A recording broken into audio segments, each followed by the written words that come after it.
শীতকাল মানেই প্রত্যেকের ঘরে ঘরে কম বেশি পিঠে পুলি উৎসব শুরু হয়ে যায়।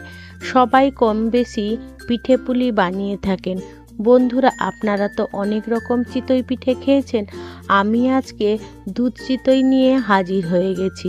এটা বানানো যেমন সহজ, তেমনি খুব কম উপকরণ দিয়ে খুব সহজেই বানিয়ে ফেলা যায়, আর খেতে হয় দুর্দান্ত। বন্ধুরা, আপনারা তো কম বেশি বানিয়েছেন, তবে আমার মতন করে যদি একবার বানান, আশা করছি আপনাদের ভীষণ ভালো লাগবে। আপনাদের কাছে বিশেষ অনুরোধ রইল আমার এই ভিডিওটি সম্পূর্ণ দেখার জন্য। নমস্কার বন্ধুরা, ইজি কুক চ্যানেলে আপনাদের সবাইকে স্বাগত জানাই। চলুন শুরু করছি। এই দারুণ স্বাদের দুধ চিতই বানানোর জন্য আমি এখানে আতপ চাল নিয়ে নিয়েছি।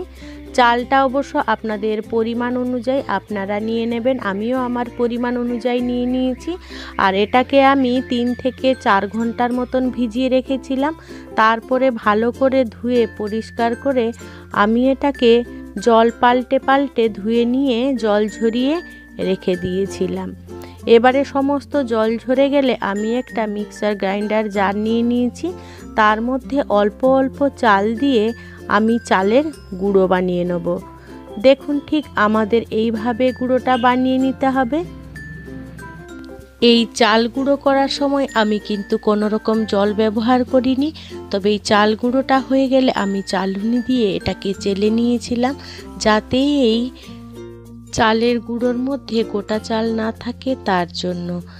আপনারা যদি এইভাবে বাড়িতে ভিজিয়ে চালের গুঁড়ো দিয়ে যদি আপনারা পিঠেটা তৈরি করেন, তাহলে পিঠেটা খুব ভালো হয়। আর যদি চাল না থাকে, আপনারা অবশ্য বাজার থেকে কিনে চালের গুঁড়ো সেটা দিয়েও এই পিঠেটা বানাতে পারেন। চিতই পিঠে বানানোর জন্য আমাদের লাগবে নারকেল। তার জন্য আমি এখানে 2টো নারকেল নিয়ে নিয়েছিলাম। নারকেলটাকে বেশ সুন্দর করে মিহি করে কুড়ে নিয়েছি। আপনাদের পিঠের পরিমাণ অনুযায়ী আপনারা সেইভাবে নারকেল নিয়ে নেবেন।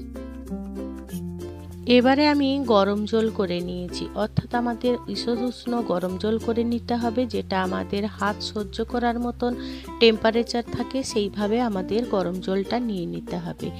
এই জলের মধ্যে আমি নারকেল কোড়াগুলো দিয়ে দিলাম, দিয়ে হাত দিয়ে দেখুন নারকেল কোড়াগুলোকে আমি চটকে চটকে নারকেলের মধ্যে দুধ যাতে বেরিয়ে আসে সেই রকম আমাদের চটকে নিতে হবে।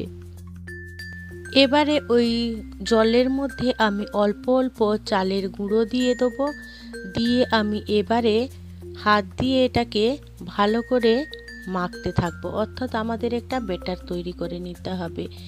আমি এখানে অবশ্য নুন দিয়েছিলাম, নুনটা কোনো কারণে আমার স্কিপ হয়ে গেছে, তো আপনারা এখানে স্বাদ মতো নুন দিয়ে দেবেন। নুন দিয়ে আমি সমস্ত উপকরণগুলোকে হাত দিয়ে দেখুন এইভাবে আমাদের মেখে নিতে হবে। এই পর্যায়ে কিন্তু আমাদের খেয়াল রাখতে হবে যাতে আমাদের এই চালের গুঁড়ো দেওয়ার সময় এই ব্যাটারটার মধ্যে যেন কোনো রকম ডেলা না থাকে, সেইভাবে আমাদের মেখে নিতে হবে। আপনারা যদি হাত দিয়ে না মাখেন, তাহলে আপনারা যে কোনো হ্যান্ড হুইস্কার দিয়েও আপনারা এই মিশ্রণটা তৈরি করে নিতে পারেন। দেখুন, আমি তৈরি করে নিয়েছি, আমার এই রকমই হয়েছে। অর্থাৎ আমাদের ব্যাটারটা ঠিক এইভাবেই আমাদের মেখে নিতে হবে। বেশি পাতলা করলেও ভালো হবে না, আবার বেশি গাঢ় করলেও পিঠেটা মোটেও ভালো লাগবে না। এই পর্যায়ে কিন্তু আমাদের খুব খেয়াল রেখে এই কাজটা করতে হবে। আজকে আমি মাটির পাত্রতে পিঠেটা করব, তার জন্য একটা পাত্র বসিয়ে দিয়েছিলাম। তাতে পিঠের সাইজ অনুযায়ী আমি ব্যাটারটা দিয়ে দিলাম। আপনাদের পছন্দ অনুযায়ী আপনারা সেইভাবে সাইজ করে নেবেন আর সেইভাবে ব্যাটারটা দিয়ে দেবেন। এবারে আমি একটা মাটির সরা ঢাকা দিয়ে দিলাম, আর তার চারপাশে একটা কাপড়, পরিষ্কার কাপড় ভিজিয়ে চারদিকে দিয়ে দেবো। দিয়ে এটাকে রান্না করে নেবো আমি, যতক্ষণ না আমাদের সেদ্ধ হয়ে যাচ্ছে। অর্থাৎ আমাদের 2 থেকে 3 মিনিটের মতন আমাদের এই সময়টা লেগেছিল।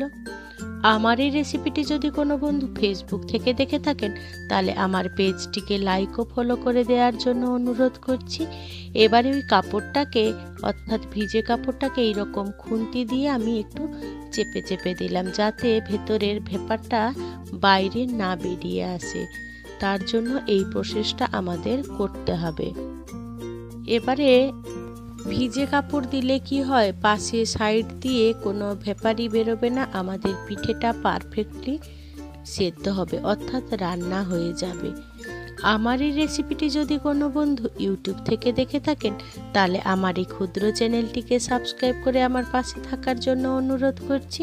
আর পাশে থাকা বেল আইকনটি কিন্তু ক্লিক করতে ভুলবেন না, ওটা কিন্তু অলে দিয়ে রাখবেন, যাতে আমার দেয়া সমস্ত ভিডিও নোটিফিকেশান আপনারা খুব সহজেই পেয়ে যান। তার জন্য এবারে 3 মিনিট মতন রান্না করে নিয়েছিলাম। তারপরে আমি খুন্তি দিয়ে আমি কাপড়টাকে তুলে রেখে দিলাম। এবারে আমি ঢাকাটা খুলে দেখাচ্ছি। দেখুন আমার পিঠেটা কত পারফেক্টলি হয়েছে, আর দেখুন কত সুন্দর ফুলে উঠেছে। এবারে আমি খুন্তি দিয়ে এটাকে তুলে নিচ্ছি। দেখুন কত ইজিলি আমার উঠে এলো, আর কত সুন্দর হয়েছে, একদম পারফেক্ট।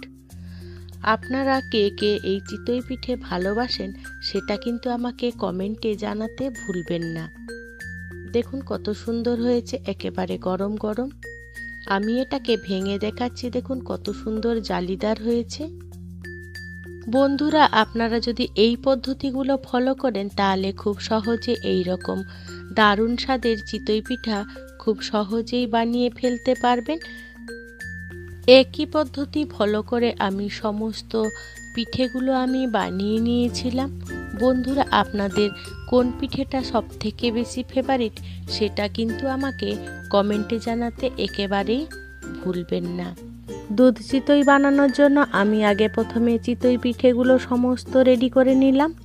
দেখুন কি সুন্দর তুলতুলে আমার নরম চিতই পিঠে রেডি হয়ে গেছে,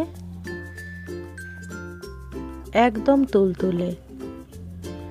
এই দুধ চিতই বানানোর জন্য আমি এখানে খেজুরের গুড় নিয়ে নিয়েছি, আর নিয়ে নিয়েছি দুধ আমি জাল করে নিয়েছিলাম আগের থেকে। দেখুন ঠিক এইভাবে আমি দুধটাকে বেশ ঘন করে নিয়েছি। এবারে দুধটাকে আমি নাড়াচাড়া করে গরম করে নিচ্ছি। আবার গরম হয়ে গেলে আমি এবারে দুধের মধ্যে পিঠেগুলোকে দিয়ে দেবো। দেখুন ঠিক এক এক করে আমাদের এই দুধের মধ্যে পিঠেগুলো দিতে হবে। দুধটা কিন্তু আমার ফুটছে।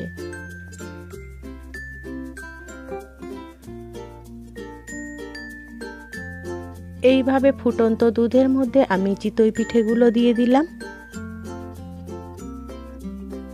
বন্ধুরা, আপনাদের কার কার এই দুধ চিতই ভালো লাগে সেটা কিন্তু আমাকে কমেন্টে জানাতে একেবারেই ভুলবেন না। এবারে একটা চামচ দিয়ে আমি চিতই পিঠেগুলোকে দুধের মধ্যে ডুবিয়ে দিচ্ছি। দেখুন ঠিক এই প্রসেসগুলো কিন্তু আমাদের অবলম্বন করতে হবে। আর এই গরম দুধের সাথে চিতই পিঠেগুলো দিয়ে দিলে খেতে কিন্তু দুর্দান্ত হয়। এবারে আমি উপর থেকে খেজুরের গুড় দিয়ে দিলাম। আপনাদের হাতের কাছে যদি খেজুরের গুড় না থাকে, তাহলে আপনারা এখানে চিনি ব্যবহার করতে পারেন, বা আপনারা যে কোনো হাতের কাছে গুড় থাকলে আপনারা সেটা ব্যবহার করতে পারেন। দুধের পরিমাণ অনুযায়ী আমার যতগুলো পিঠে দরকার আমি ততগুলো ঠিক সেদ্ধ করে নিচ্ছি দুধের মধ্যে দিয়ে। বেশি ফোটানো দরকার নেই, অর্থাৎ আমাদের সামান্য একটুখানি ফুটিয়ে নিতে হবে, যাতে পিঠেগুলোর মধ্যে আমাদের দুধগুলো খুব সুন্দরভাবে ঢুকে যায়।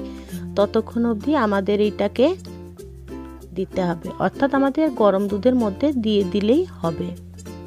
যেসব বন্ধুরা দুধ পছন্দ করেন না, তারা চিতই পিঠেটা শুধু শুধু এমনি খেজুরের গুড় দিয়েও খেতে পারেন, সেটা কিন্তু দুর্দান্ত লাগে খেতে। এবারে দেখুন চিতই পিঠেগুলো আমার খুব ভালোভাবে দুধের মধ্যে ফুটিয়ে নিচ্ছি আমি। এবারে ফোটানো হয়ে গেলে আর চিতই পিঠেগুলো বেশ সুন্দরভাবে দুধটা অ্যাবজর্ব করে নিচ্ছে। এবারে আমি চিতই পিঠেগুলোকে অন্য একটা পাত্রে সার্ভ করে নেব। দেখুন কত সুন্দর হয়েছে, একদম নরম তুলতুলে, খেতে কিন্তু অসাধারণ হয়। আমি একটা চামচ দিয়ে কেটে দেখিয়ে দিচ্ছি। দেখুন কত সুন্দর হয়েছে একদম। বন্ধুরা, আপনাদের কাছে অনুরোধ রইল, আপনারা অবশ্যই এই ঠান্ডা দিনে অর্থাৎ শীতকালে এই রকম একবার দুধ চিতই বানিয়ে ফেলবেন। দেখবেন সবাই আপনার প্রশংসা করছে। এইভাবে আমি সমস্ত চিতই পিঠেগুলো রেডি করে নিয়েছিলাম। বন্ধুরা, আজকে আমার রেসিপিটি আপনাদের কেমন লাগলো সেটা কিন্তু কমেন্টে জানাতে একেবারেই ভুলবেন না। যদি ভালো লেগে থাকে ছোট্ট একটা লাইক করে দেবেন। আপনাদের এই ছোট্ট ছোট্ট লাইক আমাকে অনেক ইন্সপায়ার করে নিত্য নতুন রেসিপি বানানোর জন্য। আর যদি খুব বেশি ভালো লেগে থাকে বন্ধুবান্ধব কিংবা প্রিয়জনদের সাথে শেয়ার করে তাদেরও দেখার সুযোগ করে দেবেন। এবারে আমি সমস্ত চিতই পিঠেগুলো পরিবেশন করে নিচ্ছি। আপনাদের পছন্দ অনুযায়ী আপনারা সেইভাবে পরিবেশন করে নেবেন। ঠান্ডার দিনে গরম গরম দুধ চিতই একেবারে জমে ক্ষীর হয়ে যাবে। আপনাদেরকে অসংখ্য অসংখ্য ধন্যবাদ আপনাদের মহামূল্যবান সময় দিয়ে আমার এই ভিডিওটি সম্পূর্ণ দেখার জন্য। আপনারা ভালো থাকুন, সুস্থ থাকুন। দেখা হবে পরের কোনো নিত্য নতুন রেসিপিতে।